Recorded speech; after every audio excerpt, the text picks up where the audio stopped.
Event 4 of Season 4 of SailGP moves to southern Italy and the city of two seas as the world's best sailors arrive for the ROCKWOOL Italy Sail Grand Prix Taranto. Tom Slingsby's trying to bring it in fast and hot at the top of the line here. Switzerland, Great Britain, well positioned. How's the timing at the top of the line for Tom Slingsby though? Line's going to turn wide. Wow. What a start from the Australians. They're going to be fast to Mark 1, but how brave are they feeling on board the ruse? We see Denmark well spin inside the US boat, quick! Whoa, great control by the Danish there, a really fast split up. We see Denmark coming in here at gate 2, and we can see he's got rights to turn inside, but he's got to do a bit of a handbrake turn here, turning the boat through the power, leaps up in the air, but good control from the Danish. Okay, stand by. Race number 1 in Taranto goes the way of the Australians.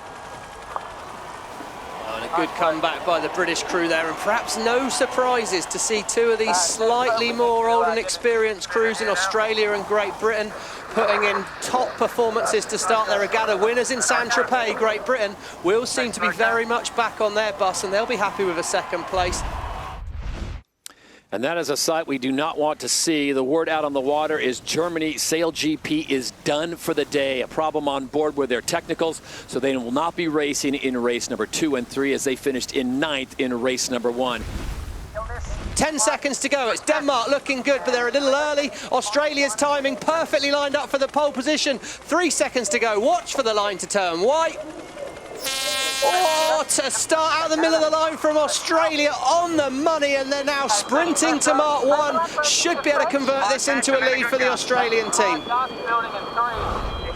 Well, here we go, we've got a party spoiler here in ROCKWOOL, Denmark. Great comeback by the Danes, making it hard for Great Britain, and that's probably the best news there is for Tom Slingsby on board Australia, as that's a few metres lost for Great Britain, and it's a real battle. Here we go, Great Britain versus Denmark for that second place, as I think from here, Australia's lead should be unsurmountable. And at gate number 6, they make the right-hand turn, make it 2 for 2 for the Australians as they win again in Taranto on day 1. Emirates GBR close behind. This was a lot closer than race number 1, so we'll see what happens in race number 3. Australia well positioned for that pole position here. Now it's all about lining up and timing here. Line will turn white when we're clear to go, but Australia look a little slow. They're near pole position as we're going to start.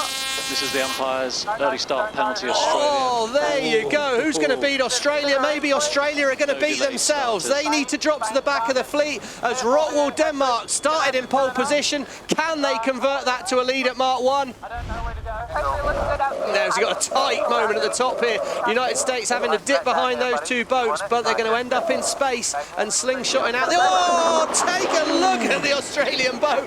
Big bear away. They got too fast, they got too high, got the foil lift all wrong there and flew out of the water. Disaster for the United States. They're going to be at the back of the pack. And here we go, Australia. They get a little bit loose around that bottom gate as well. We heard it was pretty hard to turn these boats up, and the Australians, well, they're up to 7th, 6th at the moment, but they look a little bit loose out there. I guess getting towards the end of the day, perhaps people are starting to get tired on board the boats. It's the epitome of clear sailing as ROCKWOOL Denmark comes across the line and wins race 3 here at the ROCKWOOL Italy Sail Grand Prix Taranto. That's all right. It's a good fit, that's a good lead. That is a good lead. I agree. Good lead. We do agree. And look at the fans on the shore. They're enjoying their time on the shoreline in Taranto. Contant de la Pierre's French crew coming home in second. They've improved the whole way through the day as well. 7 seconds to go. It's a case of getting your timing right here. You don't want to be backing off before the line turns white. Wow! Everyone way early. This is the umpire's early start penalty. Germany, Canada, France, Switzerland, Denmark.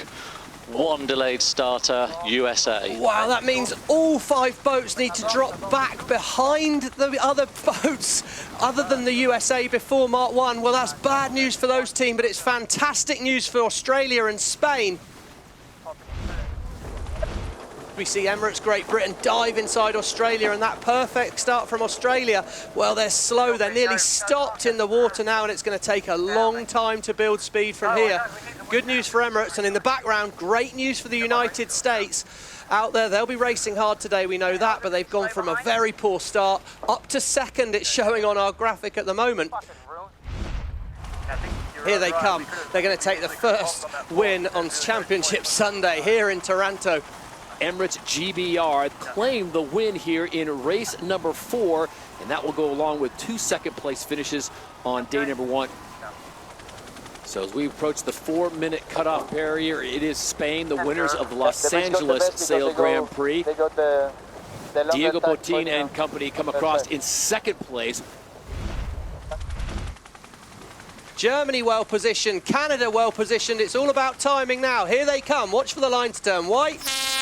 We go, perfect from the USA in the end there. Jimmy Spithill called it absolutely spot on. They're going to have to build speed from here. If any boat can get on the foils, they're going to fly away from the fleet. But right now, Germany, USA and France are in pole position, and Switzerland and Australia are out the back. Disappointing for ROCKWOOL Denmark at the moment. They're going to need to make something happen if they're going to hope to make this grand final.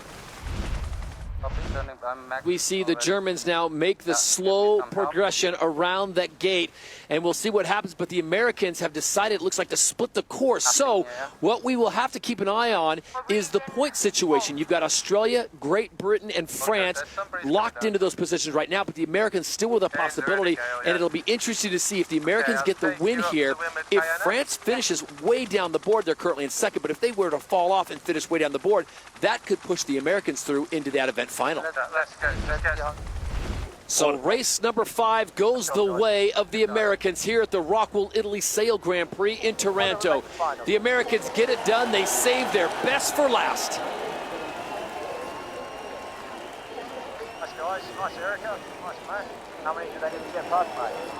Results suggest that the USA have done enough. That would be massive. Are they going to make it? Look at this. Look at this. Oh, no. Who was ahead of the gate? Oh, it was ahead of the gate. I think the Germans got through the gate, but we're going to have to find out. It's going to be a photo finish at this last spot, isn't it? Holy. See, this We're light going to wind have to stuff. lean heavily. We're going to have to lean heavily on Peter Burling's math from New Zealand to see if this all works out, because what a finish. Well, Ben Ainsley's well positioned, but too far back. It's going to be, all the boats will be late to this start line, but the earliest to show should be USA. Good start, Jimmy Spithill, with the line going white. No problems there. Big problems on board Australia. They're out the back, and it's now, well, it's happening at slow speed. It's like a, you know, a long-term battle to get to Mark 1. So this race will be terminated, and to Stevie's point, we go back to the results after race number 5 and the standings that were there. So the final results look like this. It is Emirates GBR getting the win, Australia 2nd, the USA 3rd. The team did a great job all weekend. I mean, certainly we were lucky there in that race. As you saw, the wind was all over the place. I mean, we'd actually, just when they terminated the race, we just picked up a little path all of our own and maybe had a shot at getting back into it. But you know, the consistency, as you said, the consistency that the team showed through the weekend has been really strong, and feels like we're making headway in terms of how we're sailing the boat and communicating.